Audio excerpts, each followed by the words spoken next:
태풍이 지나간 부산 지역도 강풍의 높은 파도 때문에 피해가 속출했습니다. 방파제가 소용없을 정도, 특히 바닷가 근처 상인들의 피해가 컸습니다. 강혜슬 기자가 취재했습니다. 거대한 파도가 해안가로 끊임없이 밀려 들어옵니다. 방파제를 넘은 파도가 도로까지 덮쳤습니다. 파도의 위력에 도로 아스팔트가 부서져 조각들이 나뒹굽니다. 해변 근처 간이 화장실도 뜯겨나갔고 부서진 시설물에 곳곳이 쓰레기장으로 변했습니다. 인근 아파트와 상가 주차장도 물에 잠겼습니다.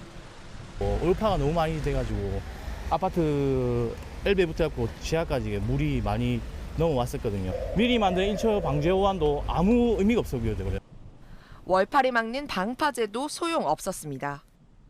송도 해수욕장 어촌계 인근입니다. 강력한 태풍의 위력에 파도를 막기 위해 설치된 이 방파제까지 모두 유실됐습니다. 방파제를 넘어 어촌계를 덮친 해일. 어민들이 장사하던 천막 건물이 바람에 흔적도 없이 사라졌습니다. 장사하고 있는데 어제 태풍을 해서 많은 피해를 입어가지고 건물 자체가 하나도 보다시피 하나도 없어졌습니다. 예. 해운대 인근 가게들의 피해도 잇따랐습니다. 모래주머니로 입구를 막는 등 예방에 나섰지만 강풍에는 큰 도움이 안 됐습니다. 유리창을 깨고 들어온 태풍으로 내부 집기까지 모두 부서졌습니다. 태풍이 정면으로 올 때는 밑에 가림막이나 뭐 나무도 아무 소용이 없습니다.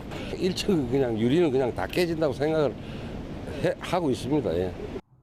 강풍에 부산역 등 건물 곳곳의 지붕과 구조물이 뜯기거나 날아갔고 30대 남성과 소방대원 1명이 건물에서 떨어진 외장재에 맞아 얼굴을 다치기도 했습니다.